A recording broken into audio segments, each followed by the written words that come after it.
আসসালামু আলাইকুম। পশ্চিমবঙ্গের নির্বাচন হওয়ার পরই আমরা অনেকগুলো আলোচনা অনুষ্ঠানের আয়োজন করেছি এবং আমরা বিশ্লেষণ করার চেষ্টা করেছি যে পশ্চিমবঙ্গে এটা খুব পরিষ্কার যে যদি পরোক্ষভাবে বাংলাদেশ বিরোধী শক্তি ক্ষমতা এসছে বলি সেটা বোধহয় ভুল বলা হবে না।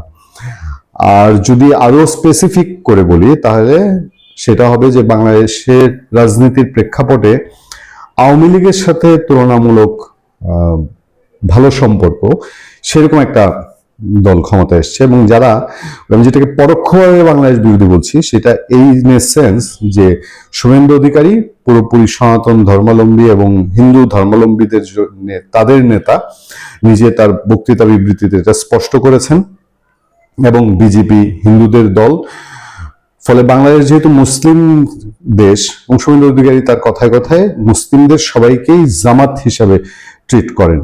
তিনি বলেন যে জামাতিদের মোল্লাদের মানে ওভারঅল বাংলাদেশের মানুষের মধ্যে যে সব জামাতি না, 95% মানুষ এই জামাত ইসলামীকে পছন্দ করে না, এইটা শুভেন্দু অধিকারীর বক্তৃতায় বোঝা যায় না।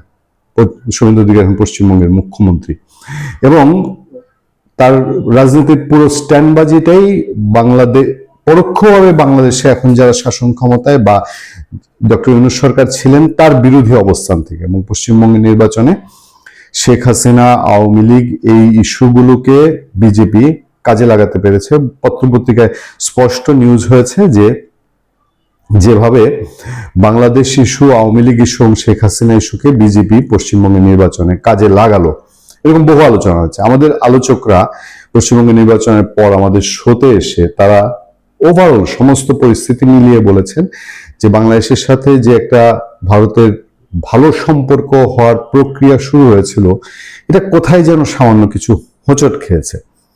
আর শুভেন্দু অধিকারীদের যে স্টেপ, বিজেপি ক্ষমতায় আসার পরপরই পশ্চিমবঙ্গে ঘোষণা করেছে যে বাংলাদেশের সীমান্ত টোটালি সিল করে দেওয়া হবে এবং সেই সিলের প্রক্রিয়ার মধ্যে দিয়ে শুভেন্দু অধিকারী যে ঘোষণা দিয়েছেন সেই ঘোষণার পাল্টা রিয়াকশনও বাংলাদেশ দিচ্ছে।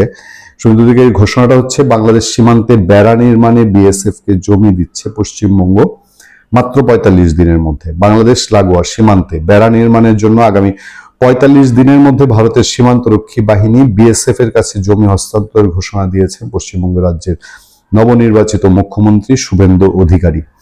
শপথ গ্রহণের পর রাজ্যের ক্ষমতায় আসা ভারতীয় জনতা পার্টি বিজেপি সরকারের মন্ত্রিসভার প্রথম বৈঠকে এই সিদ্ধান্ত নেওয়া হয়েছে বলে জানিয়েছেন তিনি।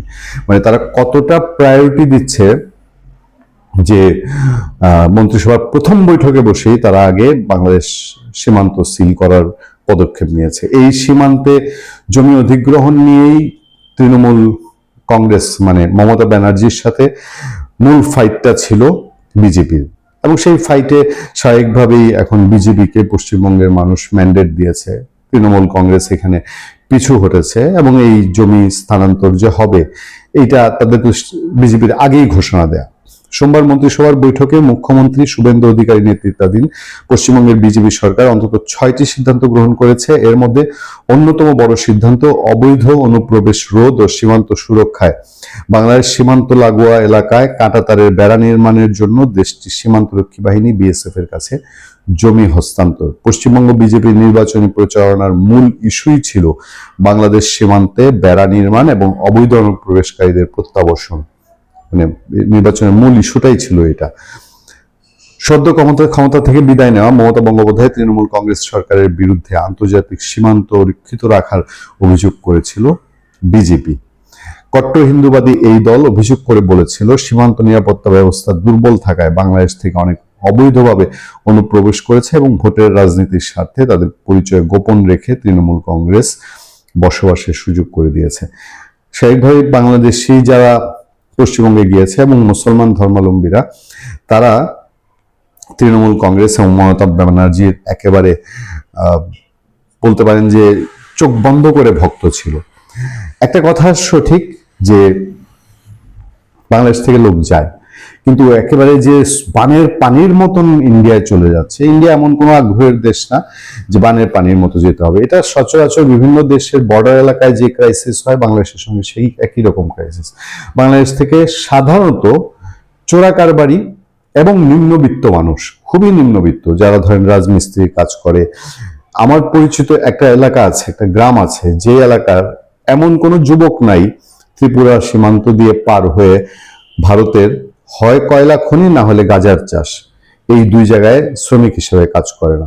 যাক, এই ইস্যু, যে এই প্রত্যাবর্তন ইস্যু এবং শ্রমিক ইস্যু বাংলাদেশের সাথে সম্পর্কে এফেক্ট করবে, এটার বলার অপেক্ষা রাখে না। যার উদাহরণ হচ্ছে, বাংলাদেশের মানুষ কাঁটা তার ভয় পায় না, শুভেন্দুর পাল্টায় বললেন হুমায়ুন। বাংলাদেশের প্রধানমন্ত্রীর পররাষ্ট্র বিষয়ক উপদেষ্টা হুমায়ুন কবির বলেছেন, কাঁটাতার দিয়ে বাংলাদেশের মতো দেশকে এখন ডর দেখানোর মতো কোনো জায়গা নাই। বুধবার সন্ধ্যা থেকে বাংলাদেশের 3 বিভাগের কোথাও কোথাও, আচ্ছা, এটা হচ্ছে হুমায়ুন বলেছেন, বাংলাদেশের প্রধানমন্ত্রী পররাষ্ট্র, কাঁটাতার দিয়ে বাংলাদেশের মতো দেশকে এখন ডর দেখানোর মতো কোনো জায়গা নেই। ভারতের পশ্চিমবঙ্গের মুখ্যমন্ত্রী দায়িত্ব নিয়ে সোমবার মন্ত্রিসভার প্রথম বৈঠকেই বাংলাদেশ ভারত সীমান্তে কাঁটাতারের বেড়া দেওয়ার জন্য বিএসএফ কে জমি হস্তান্তরের ঘোষণা দিয়েছেন শুভেন্দু অধিকারী। 45 দিনের মধ্যে এই জমি হস্তান্তর করা হবে। মন্ত্রিসভার বৈঠক শেষে পশ্চিমবঙ্গের মুখ্যমন্ত্রী মিস্টার অধিকারী বলেন, আমাদের দেশের সুরক্ষার প্রশ্ন, পশ্চিমবঙ্গের সুরক্ষার প্রশ্ন এবং যেভাবে জনবিন্যাস বদলে গেছে, আজ প্রথম দিনই আমরা কেন্দ্রীয় স্বরাষ্ট্র দপ্তর ও বিএসএফ কে সীমান্ত সুরক্ষিত করার জন্য জমি ট্রান্সফার প্রক্রিয়ার অনুমোদন দিলাম। ভূমি ও রাজস্ব সচিব এবং মুখ্য সচিবকে দায়িত্ব দেওয়া হলো 45 দিনের মধ্যে হস্তান্তর প্রক্রিয়া সম্পূর্ণ করতে হবে। বাংলাদেশ ভারত 2216 কিলোমিটার সীমান্তের মধ্যে পশ্চিমবঙ্গের 563 কিলোমিটার সীমান্ত কাঁটাতারের বেড়া নেই। এই প্রসঙ্গে সোমবার পররাষ্ট্র মন্ত্রণালয়ের সাংবাদিকদের প্রশ্নের জবাবে হুমায়ুন কবির বলেন, এ নিয়ে প্রয়োজনে যথাযথ জায়গায় আলোচনা করবেন তারা। দেখেন, যদি মানুষের সাথে সম্পর্ক করতে চান, বাংলাদেশের মানুষ কাঁটাতার ভয় পায় না, বাংলাদেশ সরকারও কাঁটাতার ভয় পায় না। যেখানে আমাদের কথা বলা দরকার আমরা কথা বলবো, হুমায়ুন কবির বলছেন। তিনি আরো বলেন, সীমান্তে ভারতেরও দেখাতে হবে মানবিক অ্যাপ্রোচ ডিলিং উইথ সিকিউরিটি। এখানে তো আর আপনি যদি গুলি মেরে মানুষ হত্যা করা হয় বা তারে ঝুলাইয়া ফেলে রাখবেন, যেগুলো আমরা দেখেছি হাসিনার সময়ে, ওই নমুনায় বর্ডার আর কোনোদিন ইনশাল্লাহ আসবে না। আর এই নমুনার যদি কেউ বর্ডার করতেও চায়, তাহলে এই বাংলাদেশ সেই বাংলাদেশ না যে বসে দেখবে, ওই বাংলাদেশের পরিকল্পনা আছে কি করতে হবে। ইনশাল্লাহ আশা করি ওই পথে যাবে না, বললেন হুমায়ুন কবির। বলতে পারেন শেষের এই লাইনগুলো, যে হুমায়ুন কবির বলছেন যে যদি আবার কাঁটাতারে মানুষ হত্যা হয় বা কাঁটাতারে সেই ফেলানির মতো কাউকে ঝুলিয়ে রাখা হয়, তাহলে যে এখানে তো আর আপনি গুলি মেরে মানুষ হত্যা করা হয় বা তারে ঝুলাইয়া ফেলে রাখবেন, যেগুলো আমরা দেখেছি হাসিনার সময়, ওই নমুনার বর্ডার আর কোনোদিন ইনশাল্লাহ হবে না।